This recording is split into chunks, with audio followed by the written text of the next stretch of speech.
خطبہ جمعہ کا عنوان ہے غوث پر قرآنی تفسیرہ نمبر 3۔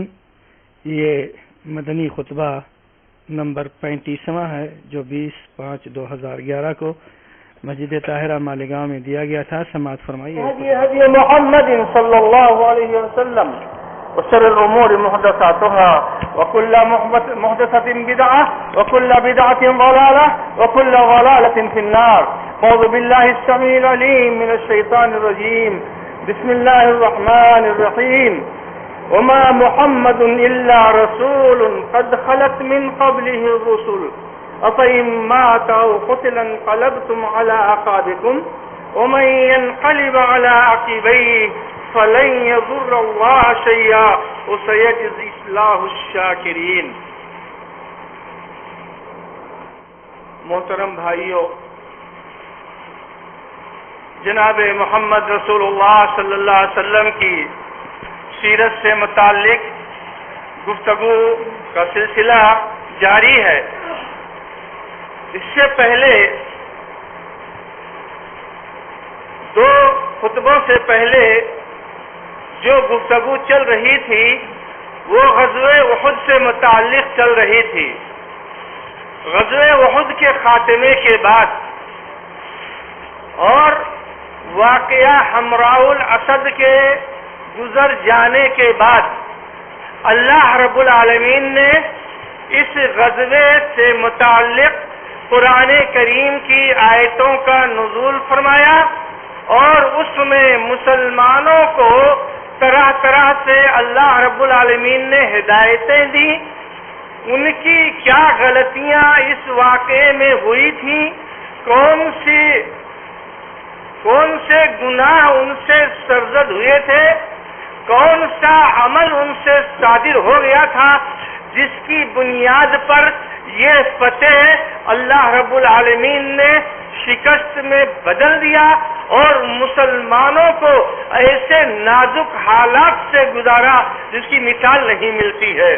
چنانچہ اللہ رب العالمین نے اس سلسلے میں جن آیتوں کا نزول فرمایا ہے انہی آیتوں سے متعلق گفتگو کا سلسلہ چل رہا تھا، اور سلسلہ کلام یہاں آ کر کے سورہ آل عمران کی 144 نمبر کی جو آیت ہے اس آیت پر گفتگو کا یہ سلسلہ آ کر کے رکا ہوا تھا۔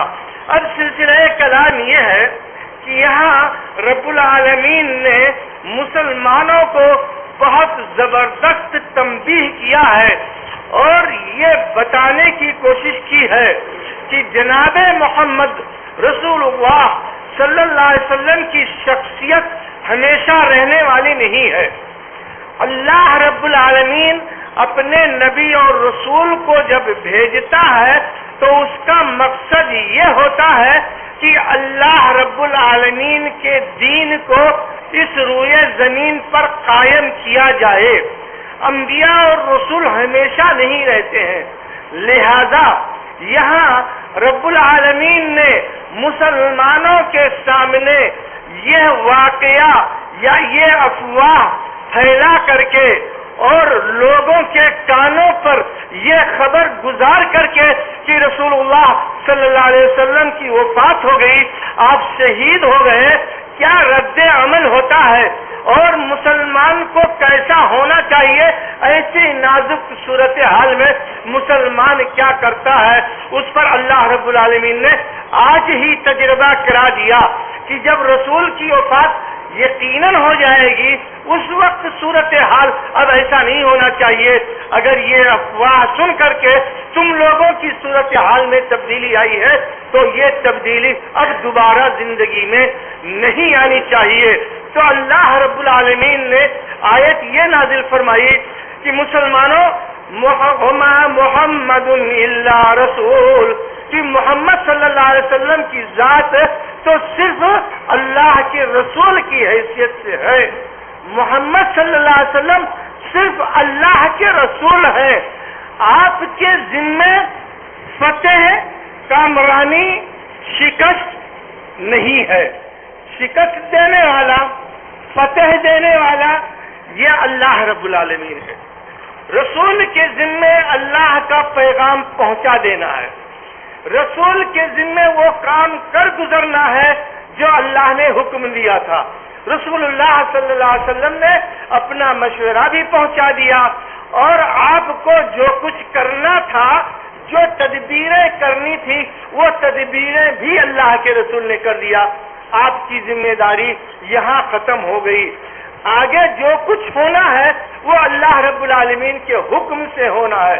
لہذا محمد رسول اللہ صلی اللہ علیہ وسلم محض اللہ رب العالمین کے رسول ہیں اور پیغام پہنچانے والے ہیں. آپ نے اپنا پیغام پہنچا دیا اور رسالت کا حق ادا کر دیا. جناب محمد رسول اللہ صلی اللہ علیہ وسلم کی اطاعت اور فرما برداری مسلمانوں تمہارے اوپر لازم اور ضروری ہے. جب آپ اللہ کے رسول ہیں تو اللہ کے رسول ہمیشہ رہیں گے. قد خلت من قبلہ الرسل، آپ سے پہلے بھی انبیاء اور رسول گزرے ہیں. تو انبیاء اور رسول کے گزر جانے کے بعد امت کے لوگوں نے کیا کیا تھا؟ کیا امت کے لوگوں نے نبی اور رسول کا دین چھوڑ دیا تھا؟ نہیں، ایسا نہیں ہوا تھا. تب اگر فرض کر لیجئے کہ جناب محمد رسول اللہ صلی اللہ علیہ وسلم کی وفات ہو جائے تو پھر تم کو کیا کرنا ہے؟ تو فرمایا کہ افَإِن مَاتَ أَوْ قُتِلَ انقلبتم علی اعقابکم. بھلا یہ بتاؤ مسلمانوں کہ فرض کرو اگر رسول کی وفات ہو جائے یا رسول مار دیے جائے، قتل کر دیے جائے، شہید کر دیے جائے، تو تمہاری ذمہ داری کیا ہوتی ہے اسی صورت میں؟ کیا تم لوگ دین سے پلٹ کر کے اپنے پرانے دین پر چلے جاؤ گے؟ کیا تم لوگ جناب محمد رسول اللہ صلی اللہ علیہ وسلم کا طور طریقہ چھوڑ دو گے؟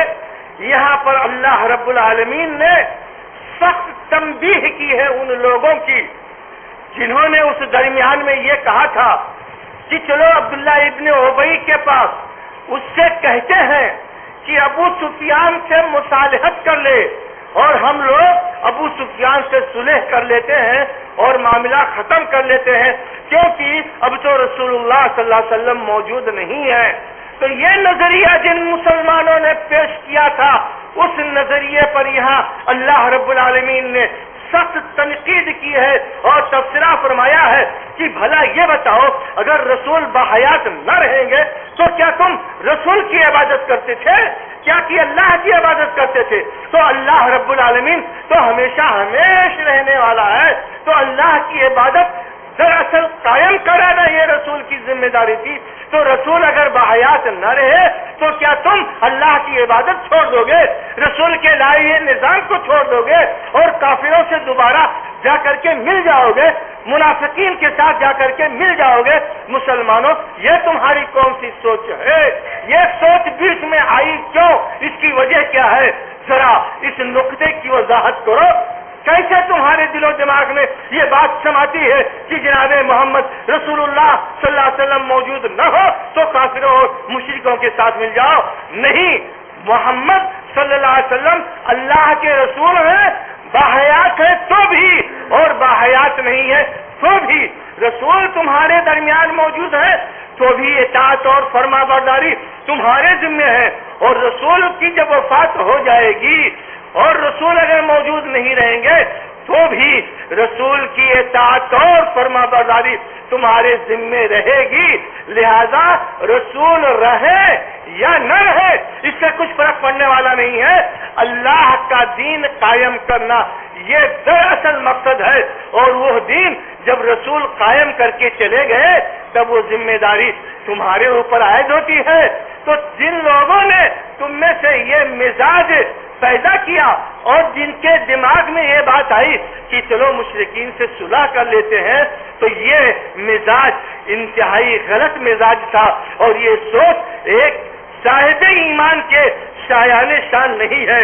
یہی سے معلوم ہوتا ہے کہ اللہ رب العالمین نے ان مسلمانوں کی سوچ کی تائید کی ہے جن مسلمانوں نے یہ کہا تھا جن صحابہ کرام نے لوگوں کو دیکھا کہ رسول اللہ صلی اللہ علیہ وسلم کی شہادت کی افواہ ملنے کے بعد لوگوں کے ہاتھ ڈھیلے پڑ گئے ہیں اور وہ اب جو ہے میدان کارزار میں آنے کی ہمت نہیں رکھتے ہیں.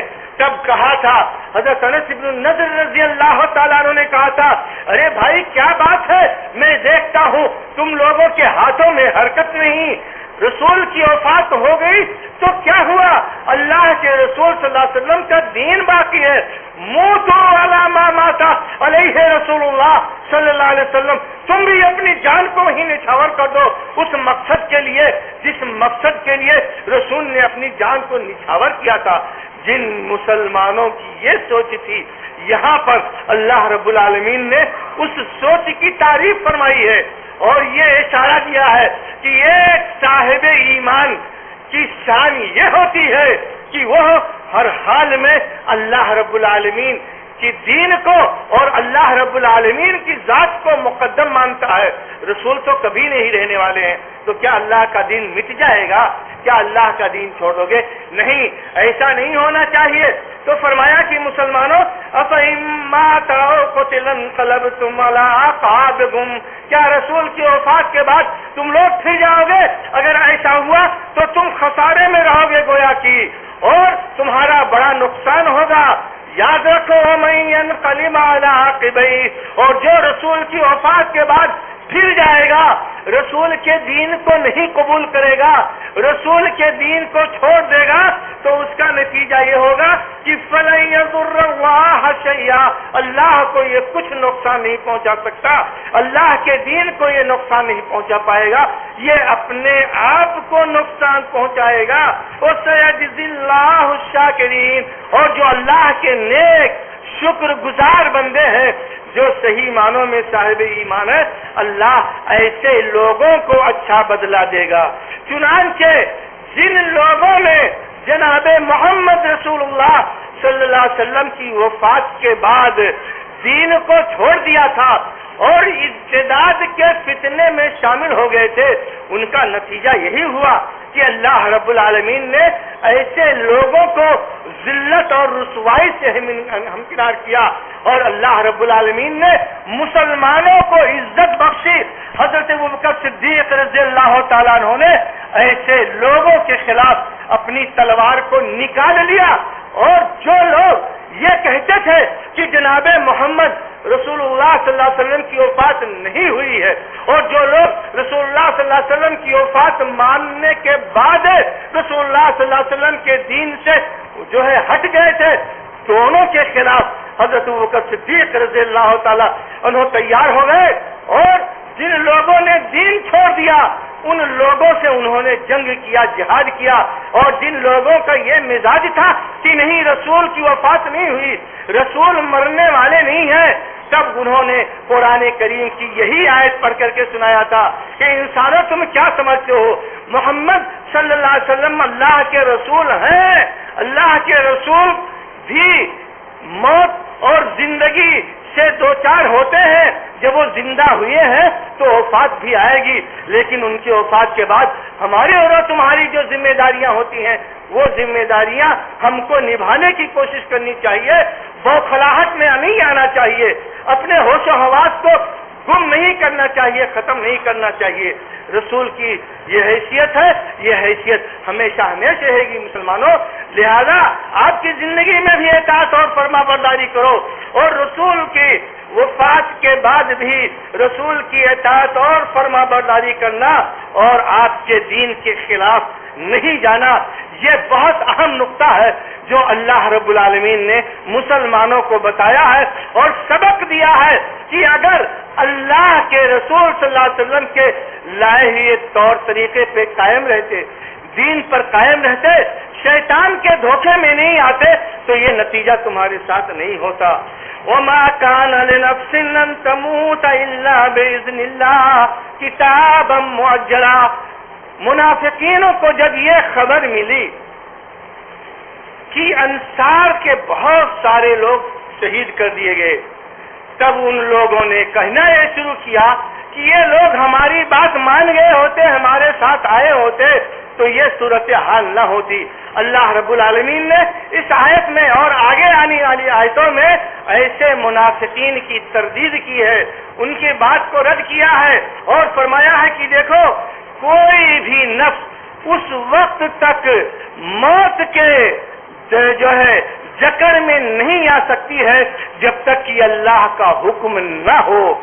موت و حیات یہ اللہ کے حکم سے ہوتا ہے۔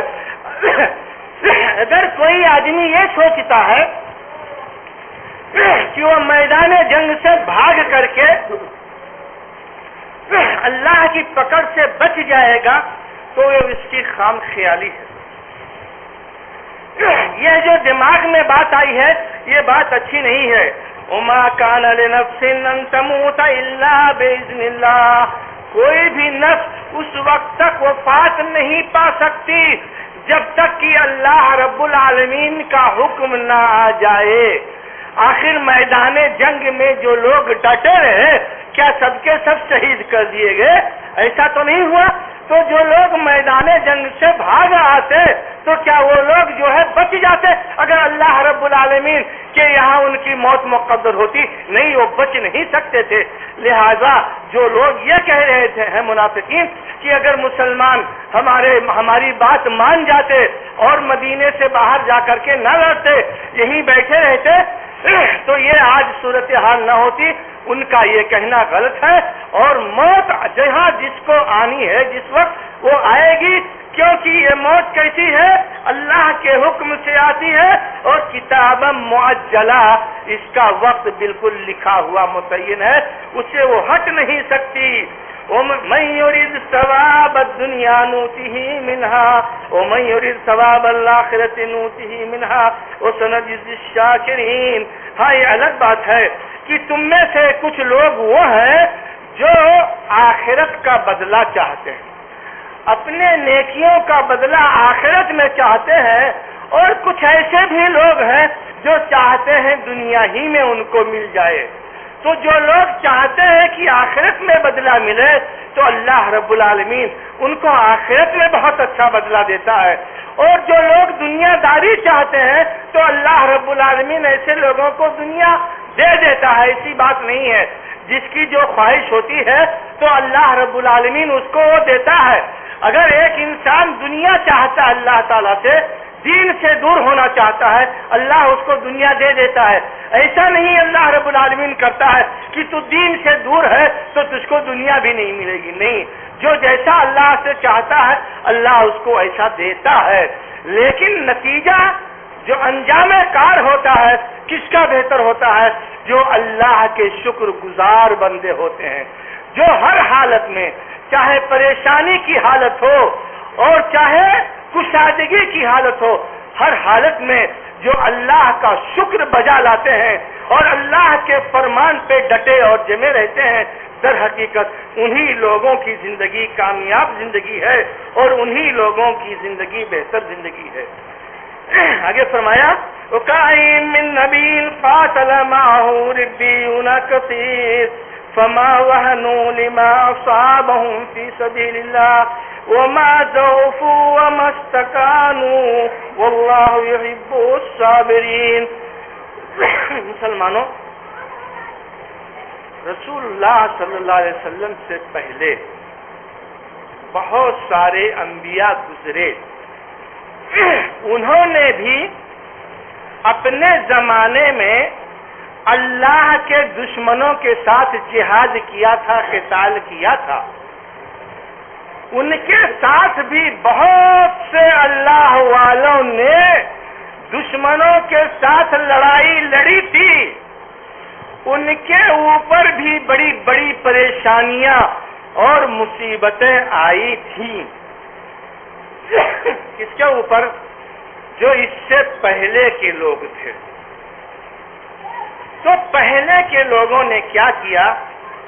اس سے تم لوگوں کو نصیحت حاصل کرنی چاہیے۔ ان لوگوں نے جو کچھ کیا اللہ رب العالمین نے اس کا ذکر یہاں فرمایا، کہا دیکھو وَكَأَيِّن مِّن نَّبِيٍّ قَاتَلَ مَعَهُ رِبِّيُّونَ كَثِيرٌ، بہت سارے انبیاء اور رسل ایسے گزرے ہیں جن کے ساتھ بہت سارے اللہ والوں نے مل کر کے کافروں اور مشرکوں سے قتال کیا، ان کے اوپر بھی پریشانیاں آئیں، مصیبتیں آئیں، اس میں بھی لوگوں کا قتل ہوا، وہ بھی شکست سے دو چار ہوئے، لیکن انہوں نے کبھی بھی اپنے آپ کو دشمنوں کے حوالے نہیں کیا۔ تو تم کیسے یہ سوچ بیٹھے کہ چلو ہم اپنے دشمنوں سے صلح کرنے اور اپنے آپ کو دشمنوں کے حوالے کر دیں؟ فما وہنوا، وہ تو کبھی ہار نہیں مانے، اور اس کے ساتھ ساتھ لما اصابہم فی سبیل اللہ، جو کچھ اللہ کے راستے میں ان کو تکلیفیں پہنچی، ان تکلیفوں کو انہوں نے برداشت کر لیا، اس پہ صبر کیا، اس پر انہوں نے کوئی کمزوری دشمنوں کے سامنے نہیں دکھائی، اور نہ وہ دشمنوں کے سامنے کبھی بھی دبے۔ تو وہ دشمنوں کے سامنے دبے نہیں، دشمنوں کے سامنے ہار نہیں مانا، اور دشمنوں کے سامنے اپنی کمزوری نہیں دکھائی، ہر صورت میں اپنے جو ہے موقع پر جمے رہے، اپنا ہاتھ دشمنوں کے ہاتھ میں نہیں دیا۔ یہ نہیں کہا چلو ہم ہار مان لیتے ہیں، لو ہم کو گرفتار کرو، نہیں، ہر حال میں اور ہر صورت میں دشمنوں کے مقابلے میں اپنی طاقت کا مظاہرہ کرتے رہے، اگرچہ بظاہر ہار نظر آ رہی ہے، لیکن ہار کو مانتے نہیں کہ چلو ہم اپنے آپ کو دشمنوں کے حوالے کر دیں، اپنی جان دے دیں گے اللہ کے راستے میں، اللہ کے راستے میں شہید ہو جائیں گے، لیکن اپنا ہاتھ دشمن کے ہاتھ میں نہیں دیں گے۔ یہ ان کا طور طریقہ تھا۔ تو مسلمانوں، خدا ناخواستہ اگر تم بھی شکست سے دو چار ہو گئے تو ایسا ہار مان لیا کہ اپنے آپ کو دشمن کے حوالے کرنا چاہتے ہو، اپنا ہاتھ دشمن کے ہاتھ میں دینا چاہتے ہو، اور زندہ دشمن کے گرد میں جانا چاہتے ہو، یہ ایک مسلمان کی شایان شان نہیں ہے۔ مسلمانوں کی یہ تاریخ رہی ہے، انبیاء اور رسول کی یہ تاریخ رہی ہے، اور انبیاء اور رسول کے ساتھ جہاد کرنے والے اللہ کے بندوں کی یہ تاریخ رہی ہے کہ کتنی بھی مصیبتیں آئیں، کتنی بھی مشقتیں آئیں، لیکن کبھی بھی انہوں نے دشمن کے سامنے تسلیم نہیں کیا اور اپنے آپ کو دشمن کے حوالے نہیں کیا۔ تو تمہارے دماغ میں یہ سوچ آیا کیوں کر کے کہ تم یہ سوچتے ہو کہ چلو دشمن سے اور ابو سفیان سے صلح کر لیں؟ آخر ان سابقہ اہل ایمان نے جو کچھ کیا تو کیا اس سے نصیحت تم کو نہیں ملتی ہے؟ معلوم یہ ہوا کہ ایک مسلمان کو انبیاء اور رسول کے حالات کو پڑھنا چاہیے، اور جو نصیحتیں وہاں موجود ہیں ان نصیحتوں کو بھی حاصل کرنا چاہیے۔ تو فرمایا کہ دیکھو انہوں نے کوئی کمزوری نہیں دکھائی اور دشمن کے مقابلے میں کبھی بھی نہیں دبے اور اپنے آپ کو کبھی کمزور ظاہر نہیں کیا۔ واللہ یحب الصابرین، اور اللہ رب العالمین صبر کرنے والوں ہی کو پسند کرتا ہے۔ گویا کہ کتنی بھی مصیبت آئی جو اس پر صبر سے جمے رہے، اور اللہ رب العالمین ایسے لوگوں ہی کو پسند کرتا ہے، ایسے لوگوں سے محبت کرتا ہے۔ لہذا اس غزوے میں جو لوگ جمے رہے اور جن لوگوں نے للکار کر کے یہ کہا کہ اس پر جان دے دو جس پر رسول نے جان دیا، در حقیقت یہی صحیح معنوں میں وہ اللہ والے ہیں جن کی تعریف اللہ رب العالمین نے قرآن کریم نے جگہ جگہ فرمایا ہے، اور جن لوگوں نے وہ خیال ظاہر کیا تھا ان کا خیال درست نہیں تھا۔ تاریخی حیثیت سے بھی اگر دیکھا جائے تو کبھی مسلمانوں نے یہ کمزوری نہیں دکھائی تھی۔ وَمَا كَانَ قَوْلُهُمْ إِلَّا أَنْ قَالُوا رَبَّنَا اغْفِرْ لَنَا ذُنُوبَنَا وَإِسْرَافَنَا فِي أَمْرِنَا وَثَبِّتْ أَقْدَامَنَا وَانصُرْنَا عَلَى الْقَوْمِ الْكَافِرِينَ۔ ان لوگوں نے اور کیا کیا تھا؟ ایک تو مصیبتوں میں، جہاد میں، لڑائی کے میدان میں جو بھی مشقت پریشانی آئی تو دشمنوں کے سامنے کمزور نہیں بنے، بلکہ صبر سے ان مشکلات کو جھیلا، اور اس کے ساتھ ساتھ اللہ رب العالمین سے اپنا رابطہ اس وقت بہت مضبوط رکھا، عملاً صبر کیا، اور قولاً کیا کیا انہوں نے؟ وہ یہ دعا کرتے رہے۔ ان کی بات اس میدان میں جب سخت ترین حالات سے دو چار تھے تو ان کی بات صرف یہی تھی، وہ کہتے تھے اے ہمارے پروردگار، ہمارے گناہوں کو معاف فرما دے، ہمارے غلطیوں کو درگزر فرما دے، اور بار الہ جو زیادتی دین کے تعلق سے ہم سے ہو گئی ہے، جو غلطی ہم سے سرزد ہو گئی ہے اپنے معاملات میں، رب العالمین اس سے درگزر فرما دے۔ گویا کہ وہ سمجھ رہے تھے کہ مسلمان جو شکست سے دو چار ہوتا ہے تو وہ اپنی گناہوں کا خمیازہ بھگتتا ہے، تو وہ یہ سمجھ رہے تھے کہ کمزوری آتی ہے تو گویا کہ ہمارے اپنے اندر خامی آ گئی ہے، لہذا اس کمزوری کی تلافی کے لیے فوراً اللہ رب العالمین سے ایسے مسلمان رجوع کرتے ہیں۔ جب کمزوری کا عالم ہوتا ہے تو اللہ رب العالمین سے دعائیں کرتے ہیں اور فرماتے ہیں کہ اے ہمارے پروردگار، ہمارے گناہوں کو معاف فرما دے، وہ اسرافنا فی امرنا، اور اپنے معاملات میں ہم سے جو زیادتی ہوئی ہے، یہاں بھی زیادتی ہوئی تھی، رسول کچھ کہہ رہے ہیں اور مومنین کچھ کر رہے ہیں، تو وہی اسی کی جانب اشارہ ہے کہ کوئی زیادتی ان سے ہوتی تھی تو اللہ سے معافی مانگ لیتے تھے اسی بیچ لڑائی کے درمیان، تو تم لوگوں کو بھی گویا کہ ایسے ہی کرنا چاہیے تھا، نہ کہ میدان جنگ چھوڑ کر کے اور راہ فرار اختیار کرنا، تو یہ اللہ والوں کا طور طریقہ نہیں ہے۔ تو اور کیا کرتے تھے، کیا کہتے تھے، اور وہ لوگ یہ دعائیں کرتے تھے، وَثَبِّتْ أَقْدَامَنَا، اے رب یا رب العالمین ہمارے پاؤں کو میدان جنگ میں ثابت رکھ۔ وہ جانتے تھے کہ شکست اور فتح اللہ دیتا ہے، نبی اور رسول نہیں دیتے، لہذا نبی اور رسول کا حوالہ نہیں دیتے، سیدھے اللہ رب العالمین سے رابطہ قائم کرتے تھے اور کہتے تھے کہ رب العالمین ہم کو شکست سے دو چار نہ کر، بلکہ ہمارے قدموں کو دشمن کے سامنے جما دے۔ تو یہ وہ دعائیں کرتے تھے اور کہتے تھے وَانصُرْنَا عَلَى الْقَوْمِ الْكَافِرِينَ، کافروں کے مقابلے میں رب العالمین تو ہماری مدد فرما۔ تو اپنے گناہوں کی معافی، اپنے غلطیوں کی معافی اور میدان جنگ میں اللہ رب العالمین سے ثابت قدم رہنے کی دعا اور کافروں کے خلاف اللہ رب العالمین سے مدد طلب کرنے کی دعا، یہ مسلمانوں کا سیوا ہونا چاہیے۔ تو میدان احد میں جو دقت اور پریشانی ہوئی تھی، گویا کہ مسلمانوں کو اب یہ اللہ رب العالمین نے سبق دیا ہے، یہ مرتبہ جو چوک ہو گئی سو ہو گئی، کیونکہ ابھی اللہ رب العالمین نے یہ سب احکامات نہیں بتائے تھے، مسلمانوں کو یہ نہیں بتایا گیا تھا کہ میدان کارزار سے بھاگنا کوئی بہت بڑی جرم کی بات ہے۔ اب جیسے جیسے حالات آتے ہیں ویسے ویسے باتیں بتائی جاتی ہیں۔ اب یہاں سے یہ بات بتائی جاتی ہے کہ نہیں، میدان جنگ سے بھاگنا یہ تمہارا سیوا نہیں ہے، اللہ رب العالمین سے رابطہ قائم کرو۔ اور آگے بہت سخت جو ہے رسول اللہ صلی اللہ علیہ وسلم نے تاکید کی ہے اور فرمایا ہے کہ گناہ کبیرہ میں سے ہے کوئی آدمی میدان جنگ میں اگر پیٹھ پھیرتا ہے۔ آگے اللہ رب العالمین فرماتے ہیں کہ ان لوگوں نے جنہوں نے یہ کام کیا تھا، انبیاء اور رسول کے ساتھ صبر کے ساتھ جمے رہے، اللہ سے اپنا رابطہ انہوں نے مضبوط کیا، تو اللہ رب العالمین نے ان کو بڑا اچھا بدلہ دیا۔ تو جب مسلمان ایسے کریں گے تو اللہ رب العالمین ان کو اچھا بدلہ دے گا۔ فَآتَاهُمُ اللَّهُ ثَوَابَ الدُّنْيَا وَحُسْنَ ثَوَابِ الْآخِرَةِ، اللہ رب العالمین نے ایسے لوگوں کو دنیا میں بھی اچھا بدلہ دیا اور آخرت میں بھی بہت اچھا بدلہ دے گا۔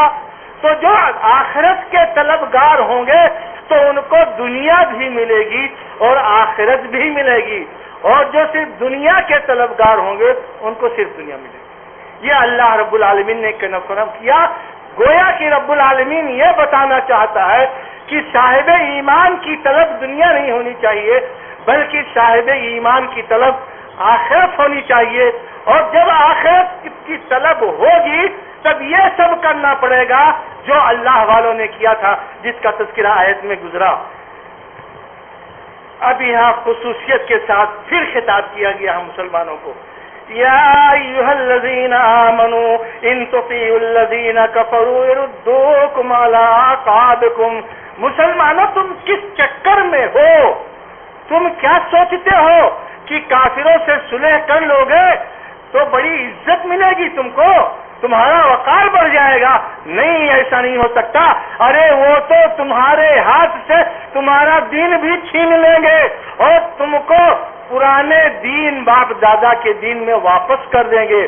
لہذا کبھی دھوکے سے کافر کے جال میں نہ پھنسنا، کتنی ہی چکنی چپڑی باتیں کرے اور کتنا ہی عہد و پیمان کرے، اس کے جال میں نہیں آنا، کیونکہ جب بھی تم اس کے ہاتھ میں جاؤ گے تو یہ سمجھ لو کہ تم کو اپنے دین سے ہاتھ دھونا پڑے گا۔ چنانچہ رب العالمین یہ نصیحت فرماتے ہیں، یا ایھا الذین آمنوا، اے اہل ایمان، ان تطیعوا الذین کفروا، اگر تم کافروں کی بات میں آ گئے اور ان کی بات میں آ کر کے ان کے ہاتھ میں ہاتھ دے دیا اور ان کے ساتھ مل گئے، یردوکم علی اعقابکم، تو یہ تم کو تمہارے پیچھے واپس کر کے لے آئیں گے، فتنقلبوا خاسرین، تو تمہارا یہ واپس ہونا بڑے خسارے کا ہوگا، کیونکہ جب تمہارا دین ہی چلا گیا تب باقی کیا بچا؟ پھر تم اسی پرانے دین میں، باپ دادا کے دین میں چلے گئے۔ حق ملنے کے بعد، جنت کا راستہ معلوم ہو جانے کے بعد پھر جہنم کے راستے پر پلٹ جاؤ گے۔ لہذا کبھی یہ سوچ تمہارے دل میں نہیں آنی چاہیے کہ ہم اپنا ہاتھ ان کے ہاتھ میں دے دیں۔ بل اللہ مولاکم وہو خیر الناصرین، اللہ رب العالمین پہ بھروسہ کرو، سب سے بہتر مددگار مسلمانوں تمہارے لیے رب العالمین کی ذات ہے۔ کوئی کافر تمہاری مدد نہیں کرے گا، کوئی مشرک تمہاری مدد نہیں کرے گا۔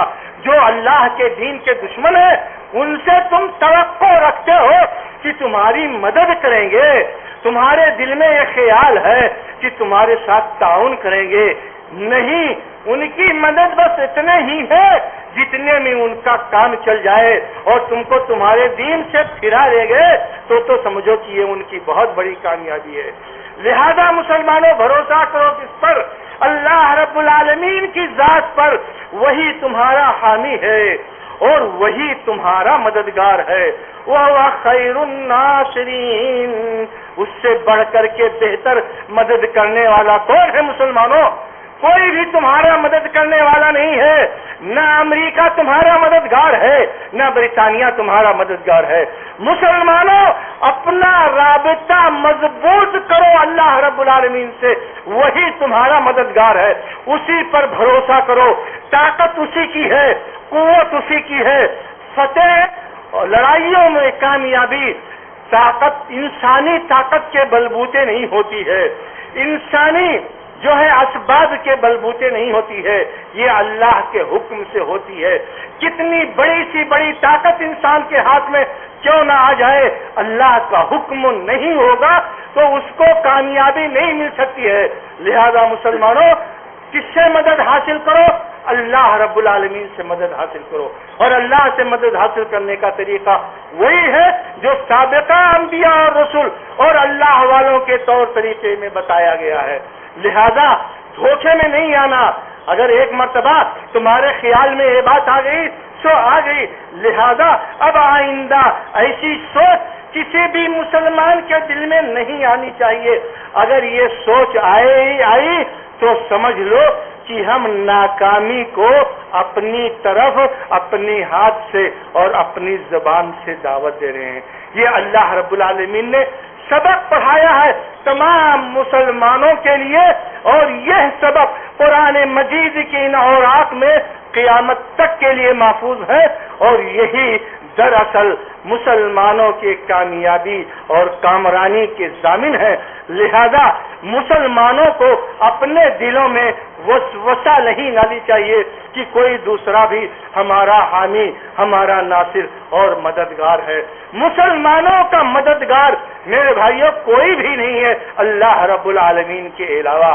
یہ جو دور دور سے بیٹھ کر کے مسلمانوں کے مدد کے نام پر جتنے بلاد اسلامیہ ہیں وہاں پر ہنگامے کرا رہے ہیں، وہاں پر مظاہرے کرا رہے ہیں، اور جمہور مسلمان اسی میں مست ہیں اور اسی میں خوش ہیں کہ واہ واہ بہت اچھا ہو رہا ہے. میرے بھائیوں، یہ دراصل ہماری زبوں حالی ہے، یہ دراصل ہماری کمزوری ہے، اور دراصل یہ دشمن کا ہمارے اوپر غلبہ ہے کہ ہم دشمنوں سے خوش فہمی میں مبتلا ہیں کہ وہ ہماری مدد کریں گے، اور یہ کہ ہمارے ظالم حکمرانوں سے وہ ہم کو محفوظ طور سے نکال لیں گے. ایسا نہیں ہو سکتا. مدد اللہ رب العالمین ہی کر سکتا ہے، چاہے ظالم حکمراں ہو چاہے عادل حکمراں ہو. مسلمانوں کی مدد باہر سے دنیا کی کوئی بھی طاقت نہیں کرتی ہے. سب اپنے اپنے مفاد کے خوگر ہیں، سب کے سب اپنے اپنے مفاد کے جو ہے حامی ہیں، اور سب مفاد پرست ہیں. تمہارا دوست کوئی نہیں میرے بھائیوں. تمہارے دماغ میں یہ خلل نہیں آنی چاہیے کہ تمہارا کوئی حامی اور مددگار بھی ہے. اللہ رب العالمین ہی تمہارا حقیقی مددگار ہے، اور اس سے بہتر مدد کرنے والا اور کوئی نہیں ہے. اللہ رب العالمین سے دعا ہے کہ اللہ رب العالمین ہم تمام مسلمانوں کو صحیح معنی میں صاحب ایمان بنا. رب العالمین ہمارے دل و دماغ میں جو فطور بھر گیا ہے، جو شیطانی وسوسہ بھر گیا ہے، رب العالمین ہمارے دل و دماغ کو صحیح فرما دے. بار الہ ہماری گناہوں کو، ہماری غلطیوں کو، ہمارے اسراف کو، ہماری فضولیات کو، ہماری زیادتیوں کو رب العالمین معاف فرما. بار الہ ہم تجھ سے ہی مدد طلب کرتے ہیں. میرے مولا تیرے در کے علاوہ ہمارے ہاں اور کوئی در نہیں ہے. رب العالمین ہم تیرے در کے بھکاری ہیں. میرے مولا تجھ سے مدد طلب کرتے ہیں. میرے مولا تجھ سے فتح و نصرت طلب کرتے ہیں. رب العالمین تو ہماری مدد فرما. اس پرآشوب زمانے میں رب العالمین اگر تم مسلمانوں کی مدد نہیں فرمائے گا میرے مولا تو مسلمانوں کا حامی اور مددگار کوئی نہیں ہے. رب العالمین ہماری غلطیوں گناہوں کو معاف فرما دے. جب تک رب العالمین اس دنیا میں ہم زندہ ہیں عزت و احترام کے ساتھ دین اسلام پر زندہ رہیں اور ہمارا خاتمہ ہو تو ایمان پر ہو. آمین یا رب العالمین. اقول قولی هذا واستغفر الله لي ولكم ولسائر المسلمين من كل ذنب فاستغفروه انه هو الغفور الرحيم.